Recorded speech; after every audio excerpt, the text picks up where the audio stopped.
Samedi 20 avril 2019, vous êtes sur RTI 1. Bonjour et bienvenue. Les titres de ce 13h.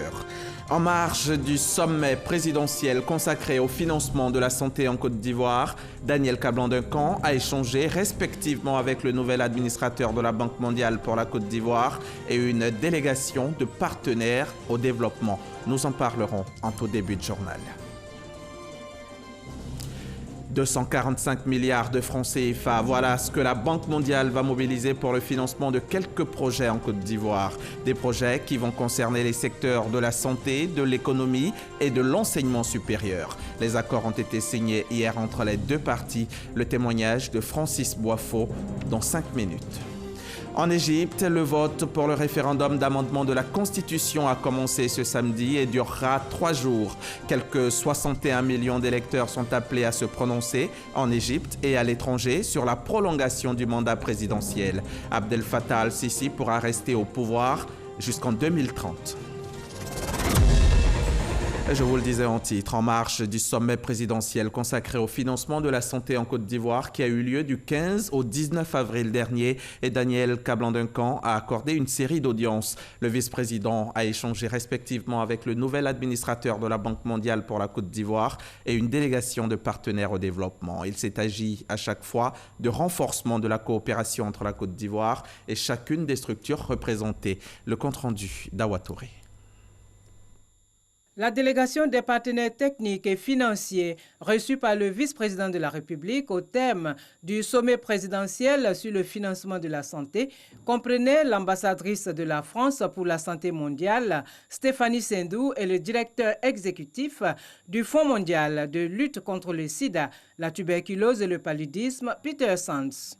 Ces deux personnalités ont salué les efforts du gouvernement ivoirien en matière d'amélioration de l'offre de santé.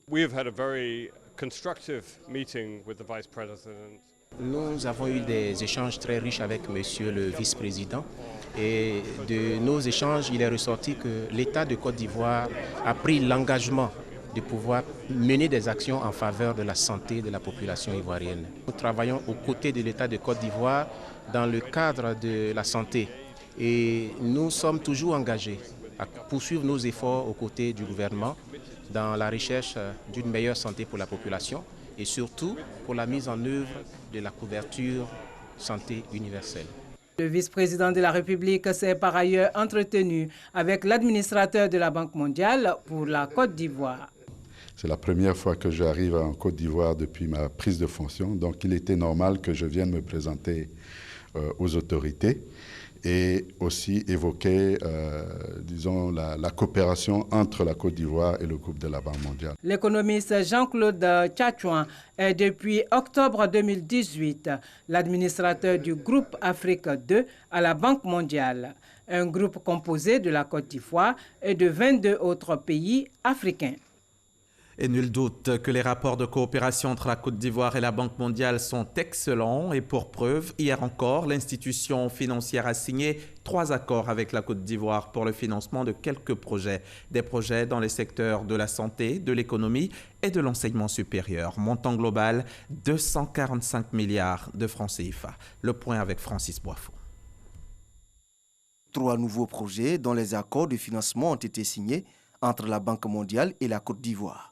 Il s'agit d'harmonisation des financements et des compétences de santé, SPARC, pour un montant de 220 millions de dollars américains.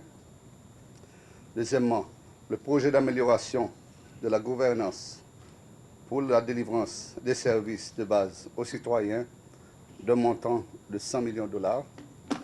Et troisièmement, le projet d'appui au développement de l'enseignement supérieur d'un montant aussi de 100 millions de dollars. En somme, un financement de 245 milliards de francs CFA pour l'amélioration des acquis dans les secteurs de l'économie, l'éducation et la santé.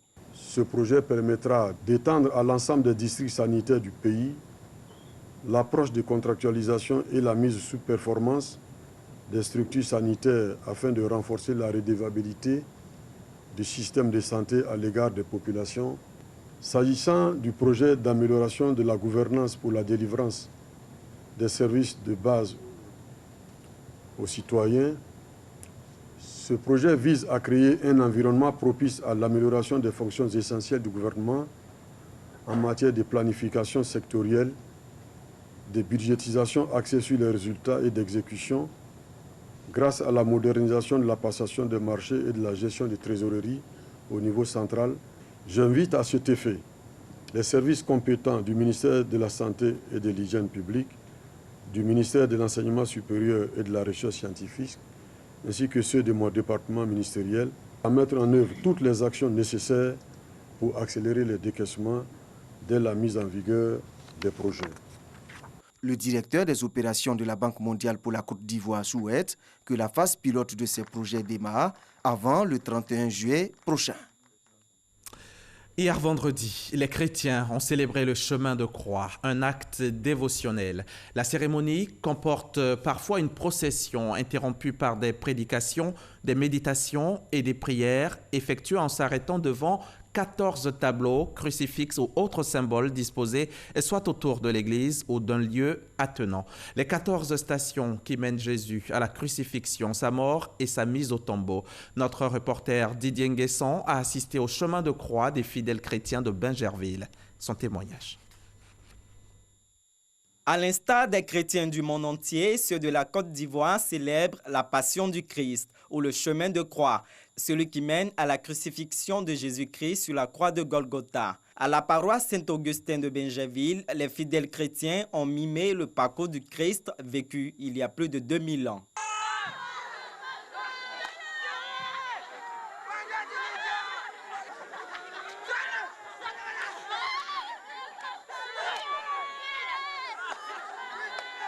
C'est par une procession que les méthodistes de Bingerville marquent cette célébration. Il faut que les chrétiens prennent conscience que le Seigneur Jésus-Christ a souffert pour nous. Et nous partageons cette souffrance-là en faisant le chemin de croix. Parce que c'est pour nous qu'il est mort à la croix. C'est avec nos soucis qu'il est parti à cause de nos péchés. Notre devoir est donc de nous engager à partager cette souffrance-là en faisant le chemin de croix. Nous, en tant que chrétiens, aujourd'hui, c'est la passion du Christ parce que Christ a souffert. Aujourd'hui, nous venons pour commémorer cette souffrance avec lui.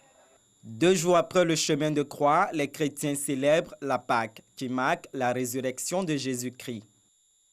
La Pâque, ce n'est pas que le chemin de croix, ce n'est pas que la souffrance, il y a aussi un aspect culturel, festif.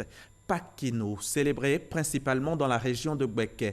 Cette année, à l'occasion de Pâques-Kino, Sidi Touré, le ministre de la Communication et des Médias, fils de la région, a procédé au lancement des activités du festival de Goli de Béoumi et puis il a remis des prix aux meilleurs acteurs de développement de Gbeke. Reportage RTI Boaké, Charles Tatou. Célébration de Pâques-Kino en pays baoulé. Les cadres de la région de Gbeke et certains membres du gouvernement investissent les localités mettant à profit cette période pour partager la joie avec les populations rurales et également soutenir les actions de développement. En témoigne donc le programme d'activité du ministre de la Communication et des Médias. À la veille de cette célébration, déjà, Sidi Touré a présidé 2 cérémonies, une à Béoumi, sa ville natale, le festival du Goli à l'actif des cadres de Gbeke. Cet événement culturel est à sa 3e édition et le ministre en est le parrain chaque année. Dans la prochaine édition, nous aurons cet aboutissement qui est recherché en termes de visibilité du festival de Goli qui deviendra une activité incontournable dans le paysage culturel national. Sidi Touré a fait le lancement des activités. Seconde étape, Boaké pour la soirée de l'excellence de Gbeke, édition 2019.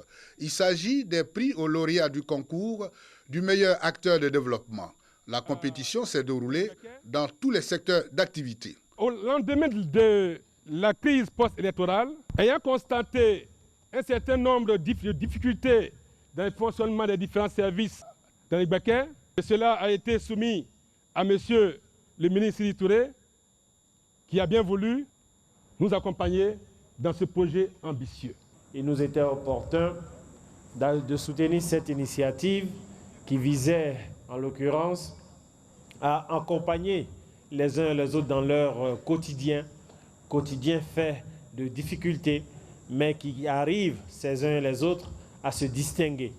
Le prix Dominique Ouattara est revenu à Traoré Soumaïla de l'EPP Koko, dont l'assiduité, la ponctualité et la conscience professionnelle sont avérées. Quant au prix Alassane Ouattara, il a été décroché par Douba Flora de l'INPHB sorti du lycée Jeune Fille de Bouaké. Au total, 53 lauréats primés. La célébration de la Pâque rime également avec commerce. Et justement, pour lutter contre les mauvaises pratiques des commerçants véreux, le ministre du Commerce monte au créneau. Souleymane Diarra vient de lancer la campagne nationale de vérification des instruments de mesure, suivie d'une descente effective sur le terrain. Regardez. 300 agents se déploieront sur le territoire national pour une campagne de vérification des instruments de mesure des commerçants, pharmaciens, de gérants de stations-service, des chefs d'unités industrielles et des médecins. Une initiative du ministère du Commerce, de l'Industrie et de la promotion des PME en vue de s'assurer que ces instruments de mesure utilisés sont en bon état et donnent le juste prix et le poids réel afin de rassurer les consommateurs. Pour cette campagne, c'est plus la sensibilisation et la communication, raison pour laquelle nous comptons beaucoup sur les hommes du média pour que cet appel que nous lançons aujourd'hui soit diffusé partout en Côte d'Ivoire. Et également, nous comptons sur l'appui notamment de nos autorités préfectorales, des maires, des présidents de conseils régionaux, pour que le message puisse passer partout, que l'État de Côte d'Ivoire se soucie du quotidien des Ivoiriens, parce que cette stratégie en fait rentre dans le cadre de la lutte contre la cherté de la vie. Pour le ministre Souleymane Diarra, les instruments de mesure non conformes seront retirés. Toutes ces transactions sont faites soit à travers des tas, ou bien à travers des seaux, ou bien à travers des instruments de mesure qui ne sont pas conventionnels. Ces instruments peuvent être détruits et il y a également des amendes transactionnelles qui sont infligées aux contrevenants. L'innovation pour cette année est le déroulement de la campagne en 2 phases. La première du 18 avril au 12 juin et la seconde du 1er octobre au 30 novembre 2019. Selon le ministre, cette campagne permettra aux agents d'être plus efficaces sur le terrain et de contrôler le maximum d'instruments de mesure. C'était un reportage de Christ Diomondé dans un récit de Godefroy au Kambawa. Les commerces, l'église, la fête, Paquinou, toute cette période pascale doit se passer sans heurts, sans incident, dans la sécurité. C'est en tout cas le vœu cher à la Direction générale de la police nationale qui met tout en œuvre pour y arriver. Elle vient de lancer l'opération Épervier 4, une opération de sécurisation totale lancée hier à Atekoubé et qui va durer 10 jours. Les détails avec Wodjantele Soro et Francis Boifou. Sécurisation de la fête de Pâques. La police nationale lance l'opération Épervier sur Atekoubé. Les forces de sécurité déployées pour favoriser le bon déroulement de cette fête. L'opération Épervier sur Atekoubé vise à lutter contre les incivilités, les installations anarchiques, des gares routières, de la prolifération des fumoirs, lutter contre le phénomène des enfants en conflit avec la loi. Chers collaborateurs, je vous engage à travailler avec professionnalisme, à faire preuve de courtoisie, de rigueur et à renforcer la confiance police-population. Une action pour permettre aux populations de passer des moments paisibles en cette période de Pâques. Le maire de la commune d'Atekoubé se félicite de l'initiative. Pour que notre population retrouve la joie de vivre, passe les fêtes dans les bonnes conditions et surtout pour que notre pays garde et améliore son indice de sécurité, pour créer l'espérance, pour créer des richesses, pour créer des emplois pour les jeunes générations. Débutée le 18 avril dernier, cette sécurisation communale prendra fin le 27 avril prochain. L'opération Épervier sur Atekoubé vient renforcer les résultats enregistrés grâce à l'opération Épervier 4 qui a permis à la Côte d'Ivoire un bond qualitatif de l'indice de sécurité en passant de 1.3 à 1.1. Et parlant de sécurité, les bandits et autres trafiquants de drogue peuvent être sur leur garde. Outre la police, la gendarmerie est également en alerte maximale. Les éléments du secteur 5 de la brigade de sécurité de la gendarmerie nationale de la brigade territoriale d'Abobo viennent d'appréhender un individu qui avait en sa possession 146,5 kg de cannabis. Konaté Moussa. Cet individu avait en sa possession 146,5 kg de cannabis. Il a été interpellé jeudi à 5 h du matin dans la commune d'Abobo suite à une opération menée par la brigade de sécurité de la gendarmerie nationale et la brigade territoriale d'Abobo. Pistés depuis plusieurs semaines, des informations recueillies ont permis d'appréhender le dealer. Donc, je faisais mon business, je me débrouille pour faire ça là. Aujourd'hui matin, j'étais surpris, ils sont venus arriver à la maison. Je n'ai pas autre business, je me nourris de ça avec ma famille et mes enfants. Vraiment, je reconnais les faits. Tout m'est pris, je reconnais les faits. Le malfaiteur a été conduit à la brigade de gendarmerie d'Abobo pour la suite de l'enquête. Il répondra de ses actes devant les juridictions compétentes. On parle de sécurité des populations, mais la surveillance de nos forêts est aussi une préoccupation pour le gouvernement. L'État s'est engagé à renforcer les capacités d'action des agents pour mener efficacement la lutte contre les fossoyeurs de l'économie forestière et la surveillance des eaux. Et pour joindre l'acte à la parole, des centaines de motos et une dizaine de véhicules viennent d'être remis aux différents cantonnements de la brigade spéciale de surveillance et d'intervention. Francis Boifo. Une dizaine de véhicules équipés en matériel de transmission et adaptés au terrain, 500 motos pour faciliter la mobilité des agents des eaux et forêts. Ce matériel, estimé à plus de 1,5 milliard de francs CFA, vient renforcer le dispositif d'intervention et de surveillance des forêts. En octobre dernier, des centaines de véhicules de type 4x4 et des munitions avaient été remis. Au total, plus de 5 milliards 150 millions de francs CFA ont été dégagés par le gouvernement pour le renouvellement des moyens d'intervention. La forêt, c'est notre patrimoine. Nous devons le préserver, ce patrimoine. Nous devons faire en sorte de reconstruire ce que nous avons détruit. Et aujourd'hui, nos hommes ont les moyens qu'il faut pour faire ce travail-là. Donc j'attends du sérieux, vraiment dans le travail qui va être fait, un changement de comportement surtout, et une nouvelle motivation et surtout redorer le blason des eaux et forêts. Nous ne pouvons plus tolérer d'écart en ce qui concerne la gouvernance dans la forêt. Pour faciliter la mise en œuvre de la nouvelle politique de préservation, de réhabilitation et d'extension des forêts, le ministre Alain Richard Donvaï appelle les populations à poursuivre l'élan de solidarité. La population a déjà commencé à nous aider à préserver notre patrimoine. Et je voudrais que cela continue et que cette population soit celle aussi qui fasse partie des agents de reboisement en Côte d'Ivoire. N'attendez pas tout et n'attendons pas tout de l'État. Nous sommes nous-mêmes responsables de ce que nous voulons léguer à nos générations futures. D'ici à 2030, le gouvernement veut atteindre un taux de restauration du couvert forestier de 20%. L'État travaille pour vous. Les routes de Côte d'Ivoire s'améliorent. Certaines sont mises à niveau, d'autres sont construites ou bitumées pour le bonheur des populations. Pour exemple, vous avez l'axe autoroute du Nord Gagnoa, PK109 Divo-Gagnoa ou la route Divo-Guitry-Côtière. Amédée Kofi Kwaku, le ministre de l'Équipement et de l'Entretien routier, lui, veille au grain quant à la bonne exécution des travaux qui vont coûter en tout plus de 116 milliards de francs CFA.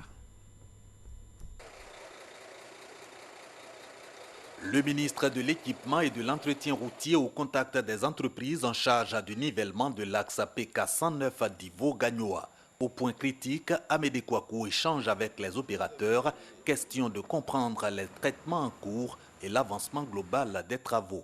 Près de 35% en 26 mois pour 37 km de bitume sur les 167 km de route à reconstruire. Le délai de 36 mois ne peut être tenu en raison d'imprévus relatifs à la complexité des zones marécageuses, confient les techniciens à la tutelle. Ce sont des anciennes routes qui avaient une largeur de 6 mètres. Aujourd'hui, il faudrait qu'on porte cette largeur à 11 mètres. Donc il faut faire des élargissements. Avec la circulation, ça a un peu retardé. Donc nous avons quelques retards sur le chantier, mais ça avance bien. Nous avons demandé à l'entreprise de prendre toutes les dispositions en doublant les équipes pour que des cadences importantes puissent être respectées, de sorte que assez rapidement le projet puisse être terminé. C'était un projet qui était prévu pour 36 mois. Nous pensons que raisonnablement, il va y avoir un retard d'environ 6 mois. Probable prolongement aussi du délai de livraison de la route Divo-Guitry-Côtière. Ici, pas encore de bitume, mais les travaux réalisés le long des 76 km s'évaluent déjà à 20%. À terme, ils vont engloutir plus de 54 milliards de francs CFA, contre environ 62 sur la route allant du carrefour de Ndoussi à Gagnoa. Ces deux projets ont démarré en février 2017 dans le cadre de la réhabilitation des routes revêtues de l'intérieur du pays, un programme du président de la République pour la relance de l'économie. C'était un reportage de Léon Brou de la station régionale RTI Boaké. On en vient maintenant à cette rencontre tant attendue par les acteurs de la communication et de l'affichage en Côte d'Ivoire. D'un côté, le ministre de la Communication et des Médias, Sidi Thiemoko Touré, et de l'autre, les communicateurs publicitaires et les annonceurs. Au centre des échanges, le contenu du projet de loi sur la communication publicitaire. Les précisions d'Issa Chonayew. Le projet de loi sur la communication publicitaire, l'affichage publicitaire et la publicité sur le tabac. Tous ces sujets ont été abordés au cours d'un échange entre le ministre de la Communication et des Médias, les communicateurs publicitaires et les annonceurs. Objectif, mener à bien l'opération d'assainissement du district d'Abidjan au niveau de l'affichage illicite des panneaux publicitaires. Je ressors véritablement content de ces échanges puisque nous sommes compris sur les différents leviers qu'il faut opérationnaliser dans l'intérêt certes des investissements qui ont été faits par le secteur privé, mais dans l'intérêt aussi bien compris de l'État de Côte d'Ivoire qui est le garant de tout cet ensemble cohérent qu'il faut arriver à mettre en place en Côte d'Ivoire. Une démarche appréciée par les annonceurs et chefs d'entreprise. C'est la première fois qu'un ministre vient nous exposer un projet de loi qui va passer à l'Assemblée et avec lequel il accepte d'échanger avec nous. Et je crois que c'est une démarche qui est rare et qu'il faut saluer. Donc aujourd'hui, tous les opérateurs étaient là, tous ceux qui sont concernés par les secteurs industriels qui utilisent la communication comme moyen vecteur, je dirais, pour la vente de leurs produits, et tous les annonceurs, tous les gens de la communication étaient présents. Le ministre de la Communication et des Médias a promis tenir compte des propositions faites au cours de cette rencontre par les annonceurs et les communicateurs publicitaires en vue de parfaire le projet de loi sur la communication publicitaire. C'était donc un reportage d'Issa Chonayew. L'Afrique, c'est magique. C'est loin d'être une fiction. C'est un film documentaire, un film qui retrace la vie réelle du groupe musical ivoirien Magic System. Dans ce film, vous connaîtrez l'excellent parcours depuis 20 ans des magiciens du Zouglou, partis du village d'Anoumambo, aujourd'hui sur le toit du monde. L'Afrique, c'est magique. C'est une production du groupe RTI et de ses partenaires internationaux. L'avant-première a été projetée cette semaine à Marcory en présence de nos reporters Jean-Marc Djadji et Issa Chonayew. Il était une fois Magic System. À Salfo, Tino Manaja Goudé, 4 jeunes musiciens d'Anoumambo, un quartier modeste d'Abidjan, aujourd'hui en tête des hits mondiaux, avec 18 récompenses et 5 millions d'albums vendus dans le monde. Une histoire retracée dans l'Afrique, c'est magique. Un film documentaire de 52 minutes produit par le groupe RTI, Radio-Télévision Ivoirienne et ses partenaires internationaux. Une œuvre présentée en avant-première au public ivoirien. C'est avec une réelle fierté que la RTI s'est engagée dans le projet de coproduction du film documentaire sur le groupe Magic System. L'histoire de ces 4 talentueux garçons, partis de la terre d'Anoumambo, au summum du showbiz, mérite d'être raconté et enseigné aux générations actuelles et futures, quel que soit leur centre d'intérêt. Il est indéniable que le groupe Magic System, à l'instar de Alpha Blondy, Mewe, fait aussi partie de ces ambassadeurs qui représentent partout dans le monde et avec fierté la Côte d'Ivoire. Magic System ne saurait être à ce niveau si des soutiens et des sacrifices n'avaient pas été consentis.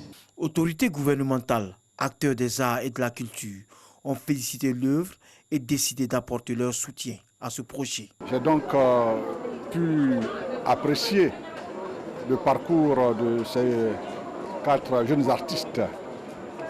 Un parcours qui montre le courage, la patience, et qui sonne comme une leçon pour la jeunesse ivoirienne et africaine. Tournée entre Ouaga, Paris et Abidjan, cette coproduction de la RTI sur le célèbre groupe Magic System ouvrira de nouveaux horizons pour la promotion d'autres icônes de la musique ivoirienne. Et mieux vaut tard que jamais. Depuis le 16 avril, qu'Abidjan accueille les championnats d'athlétisme, les championnats d'Afrique d'athlétisme des moins de 18 ans et des moins de 20 ans, la Côte d'Ivoire vient seulement de gagner sa première médaille. Médaille remportée par Armand-Serge Diasso au lancer de javelot. Direction le stade Félix Houphouët-Boigny avec nos confrères de RTI Sport. La Côte d'Ivoire a décroché sa première médaille au lancer de javelot. Une prouesse qui porte la signature de Serge Armand Diasso. Si le Nigérian Nadji Chenekerem a dominé le javelot chez les U18 avec un lancer de 74 mètres, l'Ivoirien Serge Diasso a donc saisi l'opportunité pour monter sur le podium avec 46 mètres. Lossani Konaté du Burkina Faso, lui, se contentera du bronze avec un lancer de 43 mètres. Je suis vraiment heureux, je suis vraiment ému. Voilà, j'ai prouvé qu'en Côte d'Ivoire, il y a des athlètes et que nous ne sommes pas les bons à rien. En tout cas, toutes les délégations nous sous-estiment puisque nous n'avons pas eu de médaille jusqu'alors. Et c'est vraiment une fierté d'avoir donné une médaille à la Côte d'Ivoire. En finale du 100 mètres Edam U20, l'Afrique du Sud a pulvérisé la concurrence. Rogai Joseph et Vander Antoinette ont empoché l'or et l'argent avant de laisser le bronze à la Nigériane Abdoubi Victoria. Dans le duel à distance qui les oppose, le Kenya a répondu à l'Afrique du Sud aux 3000 mètres steeple U20 dames. Francis Cherono et Chebet Karem ajoutent dans la besace kenyane l'or et l'argent. Tandis que Terefa Mouleta permet à l'Éthiopie de repartir avec le bronze. Favori dans cette course, Issoufou Mohamed du Nigeria est contraint d'abandonner après un faux départ aux 110 mètres U20 hommes. Le Sud-Africain Shomed Michel termine en tête devant le Mauricien Lala Radeuse Jérémy et Mamadou Lamine Sako du Sénégal. À 2 journées de la fin, le Kenya et l'Afrique du Sud continuent leur domination au classement des médailles quand la Côte d'Ivoire garde l'espoir d'ajouter plusieurs autres métaux à celui de Serge Armand Diasso. Toutes nos félicitations donc à Serge Armand Diasso. Et pour cette dernière journée de compétition, on espère un sursaut d'orgueil au niveau des jeunes athlètes ivoiriens. Vivement qu'ils s'inspirent de l'exemple des 2 marraines de ces championnats d'Afrique, Marie-Josée Talou et Muriel Aouré. On va se quitter avec un mot de l'actualité internationale. 61 millions d'électeurs égyptiens sont appelés à se prononcer sur une série d'amendements de la Constitution de 2014. Ils ont 3 jours pour se faire à compter de ce samedi. Le plus important des éléments mis au vote concerne l'extension du mandat présidentiel permettant à Abdel Fattah al-Sisi de rester au pouvoir jusqu'en 2030 au lieu de 2022. Les amendements font aussi de l'armée la garante de la Constitution et instaurent un quota de 25% aux femmes au Parlement. Au Soudan, l'annonce d'un projet d'institution de transition par l'opposition vendredi matin, alors que des milliers de manifestants sont venus renforcer le sit-in géant organisé depuis 2 semaines devant le QG de l'armée, a été accueilli favorablement par la rue. L'opposition entend maintenir la pression sur le Conseil militaire de transition qui assume le pouvoir depuis le renversement d'Omar el-Béchir. Et voilà qui met fin à ce journal. Merci de l'avoir suivi. On se retrouve à demain à 13h. D'ici là, passez un bon week-end sur la chaîne qui rassemble.